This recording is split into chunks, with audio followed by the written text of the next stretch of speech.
you feel bad in your body, in your mind, and you want to escape that. And when you've done something that feels good, it's like, oh, I don't want to feel bad like this. I want to feel good. Oh, I remember when I touched myself and looked at Victoria's Secret catalog, it made me feel good. So let me go do more of that. And then so it's a very subconscious, unconscious thing that develops. One of the biggest insights I had is that pleasure is not the same as happiness. Feeling good does not make you happy. Feeling good can be its own form of suffering when you are chasing after it nonstop.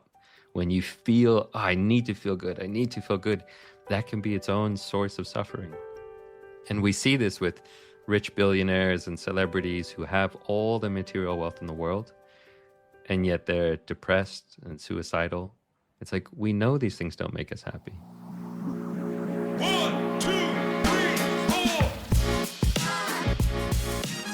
Hi, I'm Jeremy Lipkowitz, and with over 12 years of meditation experience as a mindfulness trainer and coach for high performers, I've become obsessed with helping people break free from compulsive, unhealthy behaviors and addictions and step into a life of true freedom so that they can finally become their best selves and cultivate deeper and lasting fulfillment.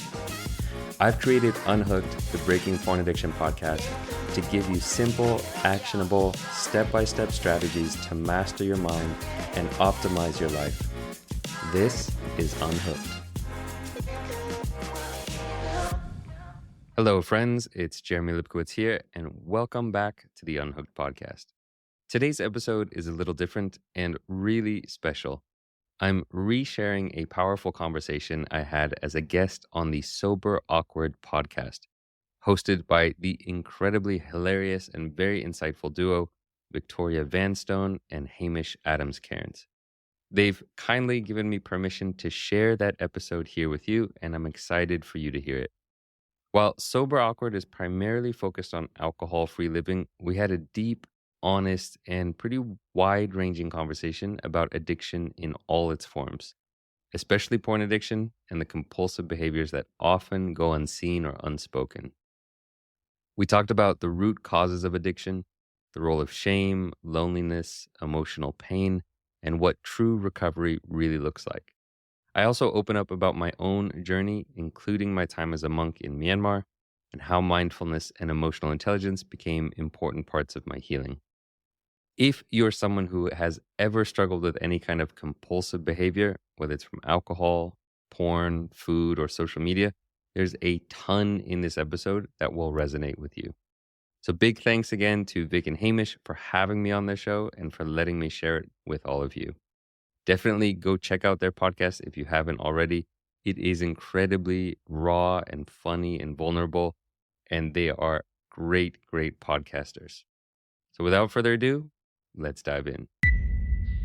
Hello, Jeremy. Hello, happy to be here. I must say, of all the guests I've ever had, your podcast setup, I mean, I can tell you're a podcaster. There is a high-end microphone. The headphones are on point. The background is beautiful. You're very much selling the life of a podcaster in Thailand to me in this moment. It's not a bad life. I mean, I got to admit, living in Thailand, doing your work remotely, it's a good life. I'm very blessed.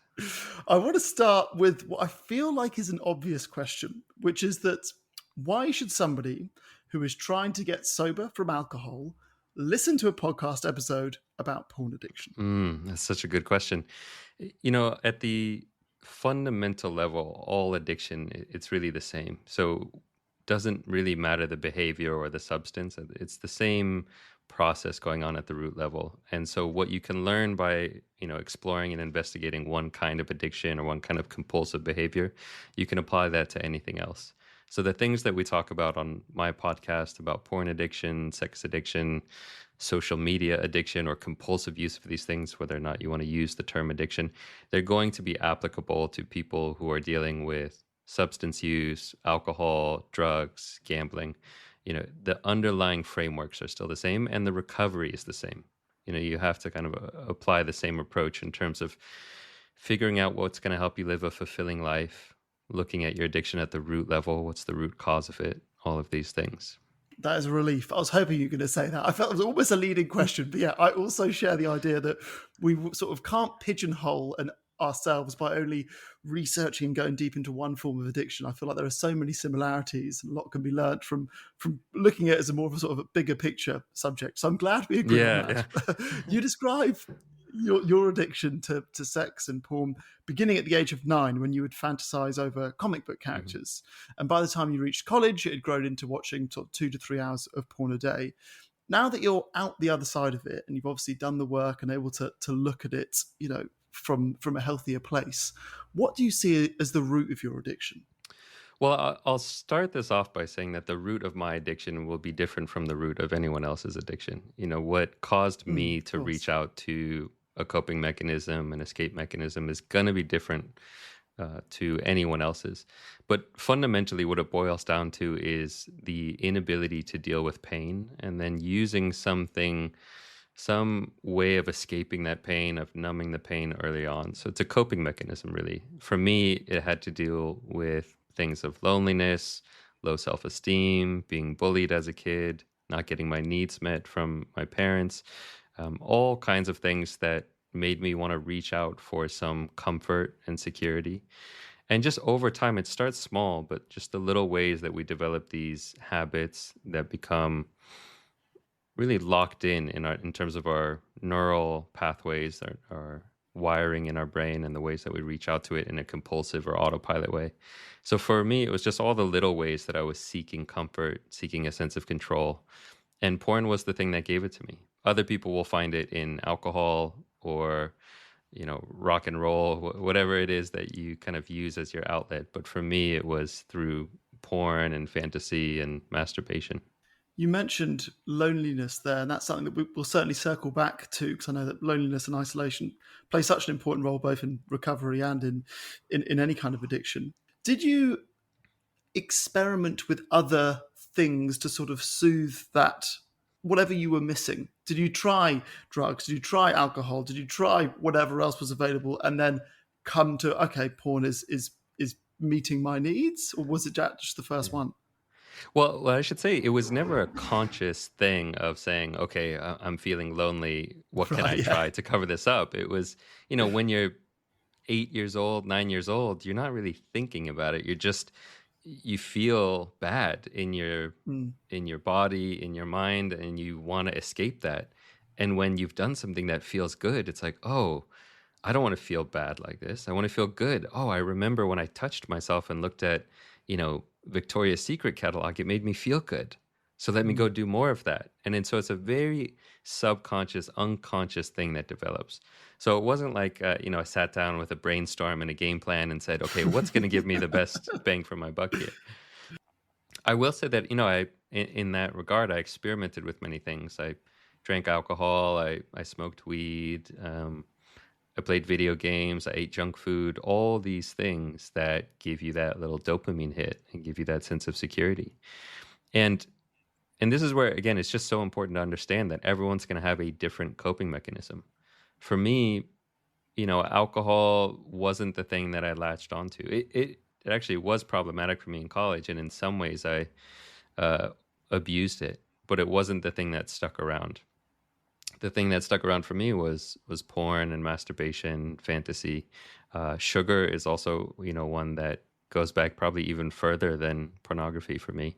Mm. Um, and so it really isn't about the particular behavior; it's about your relationship with it. And so for all the listeners out there to just recognize, you might have a thing with porn, you might not. You might instead have a thing with seeking external validation or gambling or shopping or whatever it is for each of us individually. Well, I imagine that an addiction to porn might be portrayed as less dangerous than an addiction to alcohol or drugs, and that it can't directly kill you. But how did it begin to impact your relationships and your well-being?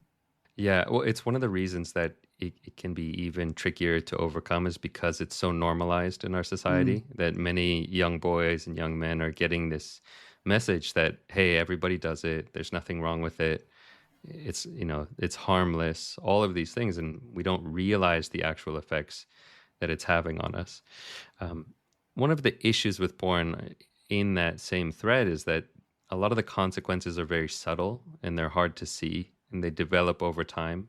And it's just like little drops in the bucket that, one little bit of it won't kill you, but over a lifetime, it really can drain your life away, take out your life force and your life energy, and really negatively impact your intimate relationships, your relationships with other people and yourself. The turning point for me was when I noticed how it was affecting my relationships and what it was doing in terms of my views of women, my expectations of what their bodies should look like and what sex should be like, the ways that it was cultivating this lust, and I was really becoming a slave to my lust. I would get these tunnel vision. When I was aroused, I couldn't focus on anything else. All I could think about was porn, masturbation, fantasy. And the ways that I felt like a slave to my mind was one of the wake up calls for me. I have a very clear moment in my life that was kind of a turning point for me where I was walking down the street. I was maybe 24 at the time. And I just remember seeing these two young women walking in front of me. And I was just so filled with lust and desire. And it felt like this huge black hole opening up inside of me where I realized, I was just, unless I could get that or have that or be with them, I wouldn't be happy. And it made me realize that it doesn't matter how successful I become in my life, how many things I accomplish. If I'm always controlled by this hunger for sexual pleasure, I'll always be miserable. And that I was actually strengthening that hunger by watching porn. And this was the insight into neuroplasticity that really changed my life, is understanding that what you frequently do with your thoughts, you're strengthening those neural pathways. And so I realized that every time I logged into porn, even though it might seem harmless, I was strengthening the neural pathways for lust and craving and dissatisfaction, because I'm always wanting something novel, something new. So there's a lot of the ways that it can impact your life. I could talk about some of the other ways it impacts men, but for me, that was the big turning moment. Were you able to maintain any relationships, like a normal, in inverted commas, relationship during that time, or no? To some extent, what would happen is I would be really attracted to someone. I would have a crush on them, and I would, go through the process of trying to approach them, get their number, whatever, maybe develop a relationship for a few days, a few weeks. But eventually what would happen is I would start to get bored, and I would think, oh, there's something wrong with her. I need to find something better. And what I realized is that was a direct replication of the way that I was viewing porn, which is you log on to your favorite site and you're scrolling through hundreds or thousands of videos looking for the perfect video. And nothing is ever quite good enough. You're always just looking for that perfect video to finish on, looking for slightly better. You're edging for, you could do it for hours. And I realized that I was starting to develop that kind of behavior with my partners. Like, it's not quite right. I want something just a little bit better, a little bit more. And this is the habituation that happens with addiction, is we end up getting habituated to that normal amount. And so we need more and more exciting, more novel, more taboo to get that same hit. Yeah, it's exactly the same with alcohol, with becoming, suddenly you need 10 beers to get drunk or 20 beers to get drunk, and then you need vodka, and then you drink in the days rather than nights. It's very similar. There's also a couple of other things that you mentioned which sort of rung true with regards to sobriety, was you talked about, if we think that alcohol is normalized and it's difficult to identify whether or not you've developed a problem with it or become an addict, because we all have different ideas of what an addict is, porn is a whole different kettle of fish. I mean, it's almost expected that children, I don't know, I was 14 when I started. I'm sure many people are probably even younger than that. Sort of expected that everyone watches porn, and people watch porn all their lives. That's a normal thing to do. How do you figure out, okay, now I've got a problem? I'm not just a horny 15-year-old boy. I've actually developed an issue here. Well, let me just backtrack a little bit on what you said, because it's even worse than that. Not only is it normalized, paradoxically, it is both normalized and also a taboo topic that nobody is allowed to talk about. Yes. And so it's this weird concoction. It's like the worst of both worlds, where everybody thinks it's normal, and yet you're not allowed to talk about it, and it's very embarrassing to talk about, and everyone kind of, you either joke about it or you just don't talk about it. So it's It's one of these things that people can't get support with. They can't open up about if they're struggling with it or how they feel about it. And if they do start to notice, hey, there, something doesn't feel right about this, society is telling them, no, this is normal. You're a man, you should watch porn. And what you're seeing on the front page of Pornhub is normal intimacy. And so the messages that young boys and young girls are getting, that these, fantasy things that they're seeing on their porn sites, that is a normal, healthy depiction of intimacy. It's frightening, like, Mm. I can't imagine what it's like to be a teenager right now. Imagine having Pornhub in your pocket 24/7. Like, at least in my age, we had to kind of hunt for it, and Yeah, it yeah. was a little bit less accessible. But um, so going back to your question of how do you know if you have a problematic relationship with it? There's no hard and fast rule. It's not like, oh, if you watch 2.5 hours a day, then you're classified as an addict. You really have to do some self-awareness work and look at how it's affecting you. And this is where awareness and mindfulness are so important. You have to start to notice the ways that it's impacting your life. How is this impacting my energy levels? How is this impacting my views of women, of intimacy? How do I feel when I do it? Am I feeling shame? Am I watching stuff that I feel is out of alignment with my integrity and my values? So it really comes down to looking within and noticing the ways that it's impacting your life and your relationships. That being said, there are, a few things you can look at to see what your relationship is with it. And, so for example, if you are using it as a way to procrastinate, that's a good sign that you might have a problematic relationship with it. If you only do it when you're genuinely horny, and you just do it because you're horny, and you don't do it to procrastinate, you're not doing it to escape your feelings, that's a good sign. But most people don't even know. Most people are not even aware of how they're using it. It's just so autopilot. Another thing you can look for is, how many tabs do you keep open? How many videos are you looking at? If you log on to a porn site and you find just kind of whatever video comes across your eyes and you watch it for 5 minutes and it's once a week, I might argue that it's not the biggest deal in the world. Of course, depending on your relationship, talking to your partner and having a conversation around what are your partner's views on it and is it okay for you to do? But if you're a single man, watching it once every few weeks for a couple minutes, that's a good sign. But if you are, getting down into these niches and it's getting more extreme, the kind of content that you're looking at is escalating, these are some signs to check it out. That's an interesting idea. So it's not about the amount of porn you watch, it's not about the amount of alcohol that you drink, it's more about your relationship with Yeah. the subject itself. Yeah, At least makes a this lot of is my sense. view. I mean, like, if somebody comes to me and says, hey, I drink one glass of wine a month with a dinner when I'm out to my family, when I'm having steak, and that's the only time I drink alcohol, am I an alcoholic? I would say probably not. It sounds like you have a fine relationship with it. You could make an argument, hey, you might make an argument it's not improving your life, but maybe it is for that person. Hmm. It doesn't, Hmm. so much, at least in my book, addiction comes down to looking at what's the net outcome of this. Is it a net negative or a net positive?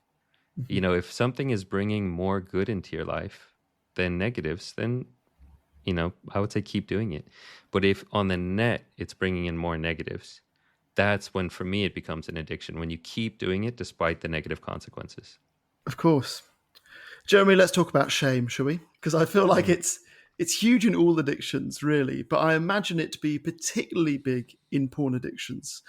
I wonder if porn addiction is the only addiction that still holds quite as much shame for those in recovery as it does for those in the middle of it. Like we Yeah. celebrate, oh, he was an ex addict and now he's sober. What an inspiration for everyone. But other than yourself, I don't hear many people being vocal about being ex porn addicts. So Yeah. there's still sniggers at the back of the room. There is still shame, I imagine. How do those going through this deal with the shame of it that seemingly never really ends, at least publicly?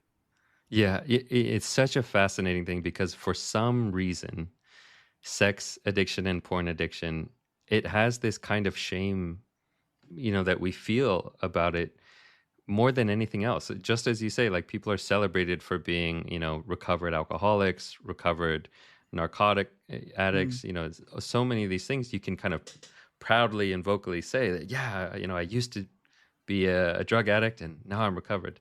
But saying, hey, I used to be a sex addict, you feel ashamed of it and you don't want to say it mm, because you're thinking, oh, people aren't going to want me around their kids, around their partners. Like people are going to worry about, am I a pervert or a creep? mm. Um, and so it is a really challenging thing.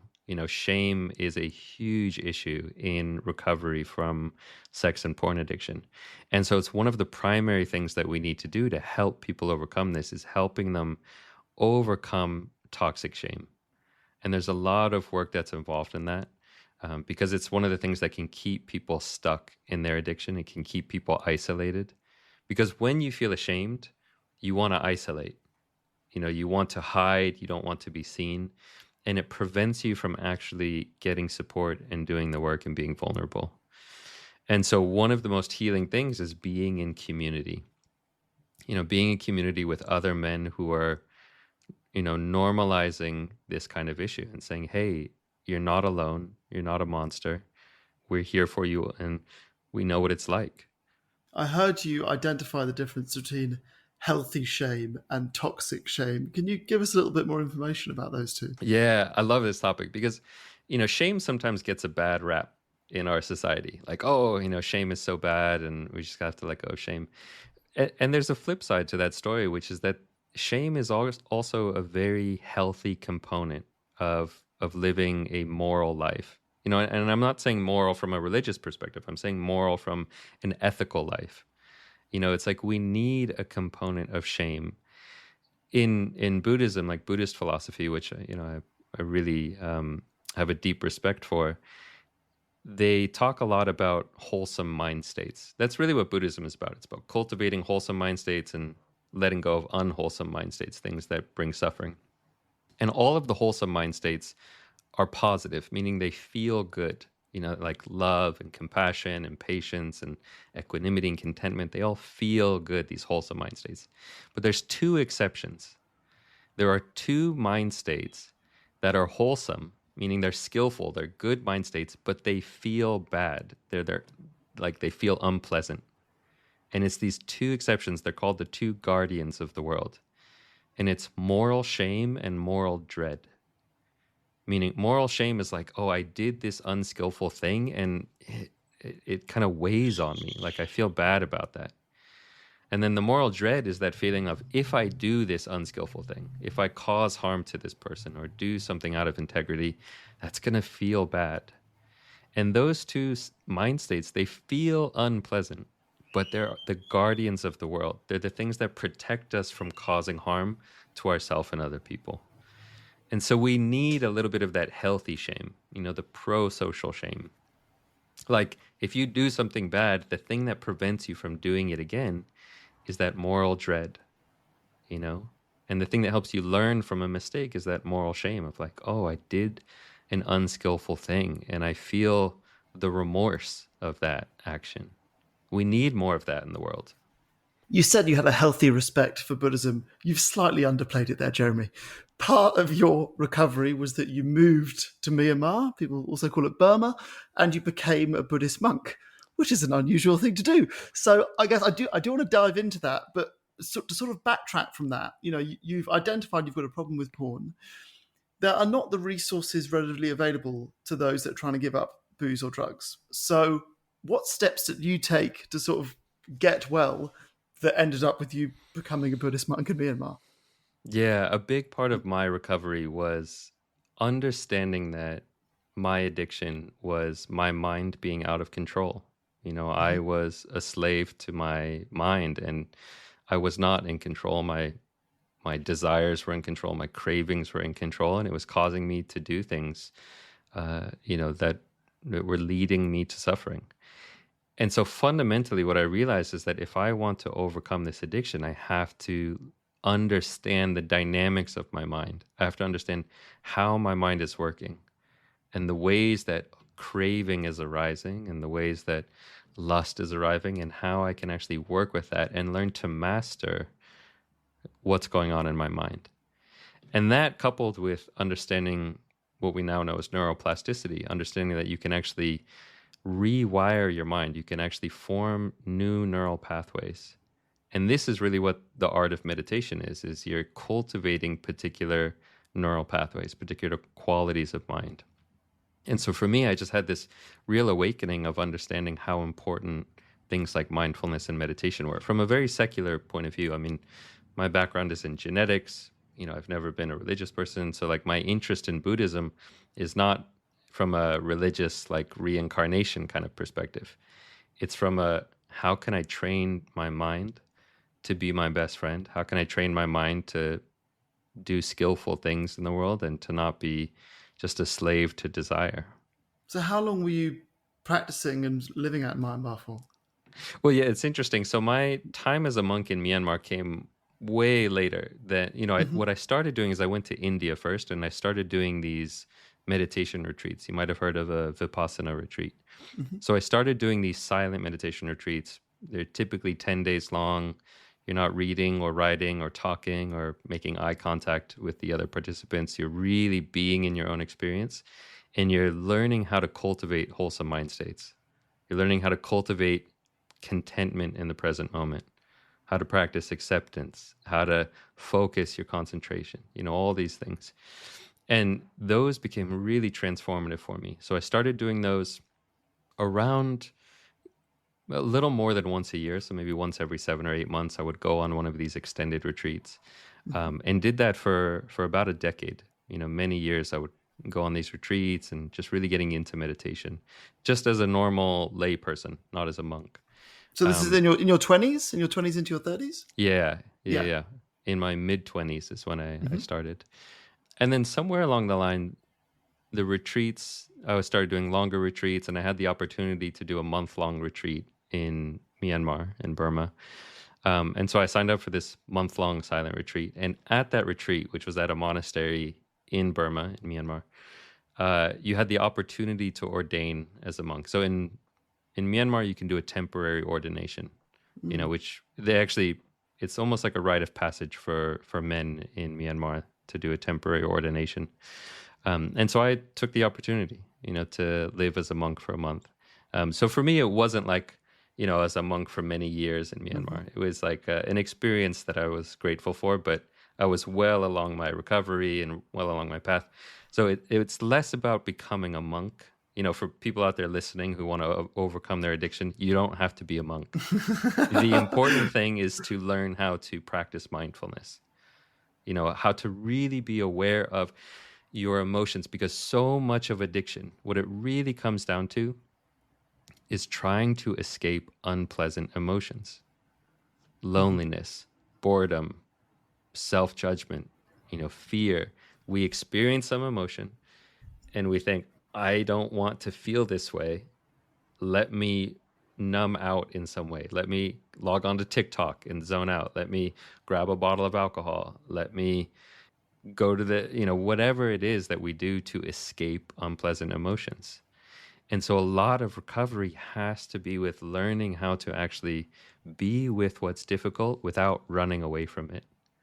Like when sadness is there, if you can just be like, oh wow, I'm really sad. And that's okay. I don't need to run from this feeling. I can just be with my sadness. Then you don't need to escape anything. And that's liberating. That's why it's like, it's not about the porn, it's not about the alcohol. It's like, it's all the same.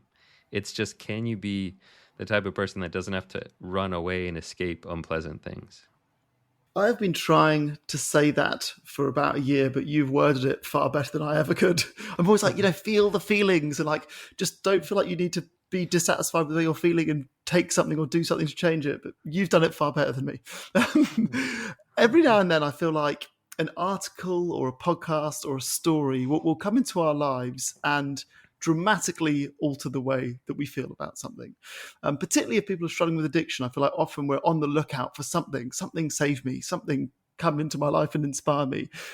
I'd like to talk to you briefly about the impact that the book Happiness, A Guide to Developing Life's Most Important Skill by Mathieu Ricard had on you. Where should we start? I mean, This could be that, the so rest of the podcast. yeah, that book. So, I mentioned this moment when I was walking down the street in my early 20s, and I had this, for me, it really felt like an existential crisis. Like I remember seeing these really attractive women in front of me. I remember feeling that lust arise and that feeling of, oh, I need sex. I need to go touch them, whatever it was, just that feeling. And it made me realize something very important, which is, in that period of my life, everything was amazing. I was a top student in a great university in California. I had a lot of friends. I was captain and president of the Brazilian Jiu Jitsu Sports Club, like athletic, friends, happy life. The sun was shining. I was good academically. Like my whole life was amazing. Everything that I put my mind to, I accomplished. I was a very high achieving person. And I remember in that moment when I saw these girls that I was attracted to, I felt like I had nothing. And what it made me realize is like, it doesn't matter what you accomplish or what you achieve. If you're always looking at what you want, if you're always craving for what you don't have, you're in a state of suffering. And that craving itself is the state of suffering. And it kind of freaked me out because I started having these thoughts of like, will I ever be happy? If I keep doing all these things, but it's not bringing me happiness, what is happiness? And so that sent me, down a little bit of a dark spiral, but fortunately that dark spiral landed me in a bookstore, and I ended up looking at books on positive psychology and the study of happiness, and I realized people were actually studying happiness. They were studying, this is the field of positive psychology. And so I started reading up a little bit on positive psychology, and that led me to this book, Happiness by Mathieu Ricard. And that book was so transformative for me because Mathieu Ricard has a background in science, and yet he became a Buddhist monk and was able to blend these two disciplines of, a secular, rational approach to well-being and happiness. And what that book showed me is that happiness is a skill that you can cultivate. It comes from the way you relate to what you have. It doesn't come from what you have. And that you can actually strengthen those mental qualities that directly lead to happiness. So, for example, gratitude, contentment, loving kindness, and compassion. These are things that make you feel fulfilled and happy. And you could actually strengthen those muscles through meditation. So that book really laid out for me like what happiness is and what it's not. One of the biggest insights I had is that pleasure is not the same as happiness. Feeling good does not make you happy. Mhm. Feeling good can be its own form of suffering when you are chasing after it nonstop. When you feel, oh, I need to feel good, I need to feel good, that can be its own source of suffering. And we see this with rich billionaires and celebrities who have all the material wealth in the world, and yet they're depressed and suicidal. It's like, we know these things don't make us happy. Mhm. And yet our society sells it. It says, if you have this watch, if you have this new gadget, if you have this type of girlfriend, then, you'll be happy. And it just doesn't work. Yeah, it's fascinating. I also love the fact that you overcame your addiction, and that wasn't enough. Now you spend a lot of your life working with others to help them get over their issues of their own. What similarities have you seen in all of those that you have worked with? Are there sort of telltale signs that come up over and over that you try and solve? Have you got a formula of like, typically if you do X, Y, Z, you will be better? Or is it never annoyingly as simple as that? It's a great question. It's not a simple thing, and that it is a simple thing in the sense of, have you heard of the rat park experiment? No. Okay, it's one of my favorite little vignettes of addiction recovery. So they were studying the effect of addiction back in the 70s or something, and they were using rats as a test subject, and they were studying morphine laced water. So they would give these rats water laced with morphine.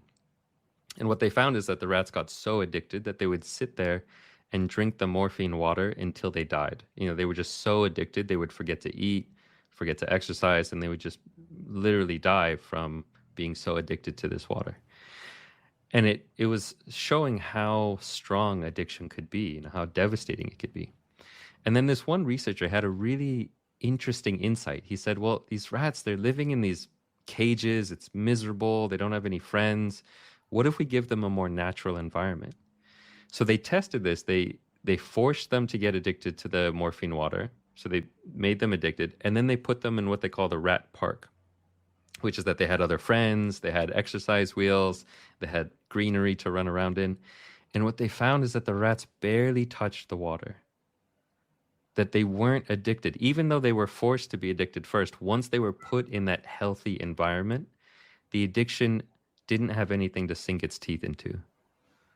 And what this shows us is that recovery from addiction, it's about creating a fulfilling life, a life that you don't need to escape from.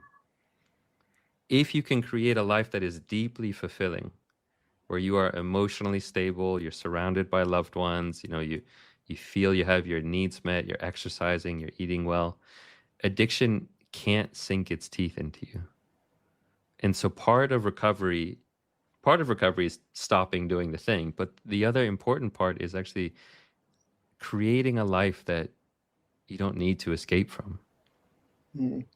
And so you have to look at your life and say, okay, am I exercising? Am I having enough social interactions with good friends? Am I connected to some kind of meaning and purpose? Am I being of service to my community? Like, these are human needs that we have. Am I growing? Am I challenging myself? Like, we need these things. And if we don't have these things, that's when we're susceptible to addiction, whether it's porn or junk food or Netflix or anything else. Yeah, that's a lovely example, isn't it? I've heard people speak in the past about the difference between getting sober and being sober. Getting sober is giving up the thing. Being sober is exactly what you've described.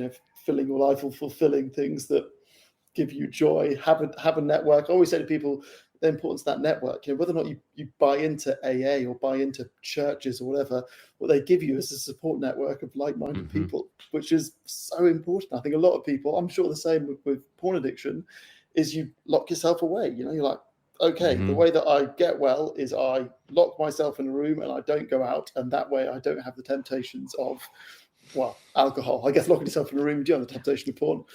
Exactly. It's the worst thing you can do. It's the worst. But yeah, isolation, it's such a huge thing within all forms of addiction. I feel like it's the cause and can be the biggest issue within even the recovery part. Well, and it's one of the reasons that porn addiction really is so vicious, is that it's one of the addictions that breeds itself in isolation. When you lock yourself in a room, when you go to a hotel in a foreign city, it's like that's when you're most susceptible to porn, because it's something that people typically do in isolation. It's not something you do with other people. How do you see and understand porn today? It's a great question. For me personally, it's something that it will never really benefit my life. I don't have a very hard stance of like, oh, this is evil and nobody should watch it. If somebody wants to come and say, hey, it benefits my life, I might be a little bit what's the word? Not cynical and not suspicious, skeptical. I might be a little skeptical of like, hey, are you really aware of how it's impacting your relationships? Are you aware of how it's impacting your energy levels and your views on intimacy? But if somebody firmly believes that, then I say go for it. Of course, there's a whole argument we can have around the connection between porn industry and sex trafficking and the mistreatment of the actors and all of these things. Like, there's the whole ethical conversation. But in principle, I don't have anything against it. But I do think that it's so much more harmful than most people realize on very subtle levels, that you kind of do have to have a pretty high level of awareness to see all the subtle ways that it's impacting you. There's the really obvious ways of like, if you're cheating on your partner with it, if you are spending money on subscription sites, if you are wasting your time and energy when you should be doing work. But all the subtle ways it can impact your relationship with yourself, your self-image, your relationship with your partner, your views on intimacy, all these things. So for me, I see it as something that's overall harmful, but I also know it's different for men and women. I think this is a discussion that we should have, is that it's not the same experience for men as it is for women. And I think there are more examples and more coming out that for women, it can actually be beneficial in some ways. Not to say that women can't get addicted or can't experience negative consequences, but you hear more stories from women about how it supports them, that maybe it opens up their sexuality in ways that's beneficial. But for men, I can't really think of any situation or scenario where it really benefits a man to be doing on his own. How do our listeners find you, Jeremy? How can we access your courses and your lessons, your podcast? Yeah, tell us a little about it all. Yeah, I would say the podcast is the best way. It's the Unhooked podcast. You can find it on all the streaming platforms. I'm on Instagram at Jeremy Lipkowitz. I have some courses. I have a community of men. So if you're interested in getting support, you can join the community. You can work with me one-on-one. You can find that on my website, jeremylipkowitz.com. And specifically, you're not just helping people with porn addiction. It's all forms of addiction. Is that right? Yeah, I mean, if somebody wants to work with me, because it really is the same on a fundamental level. So if somebody wants to work with me, my coaching, my one-on-one coaching is really holistic. So it's, I have people who come for all kinds of things. The community, the Unhooked community, really is more specifically for porn or sex addiction or compulsive use of those kind of things. We have people in the group who are there for other reasons, but just to know that is kind of the focus of the community. Great. I feel like I could talk to you all day, Jeremy, to be honest. Thank you so much for being on Sober Awkward. It's been an absolute pleasure having you on. It's been a pleasure for me as well.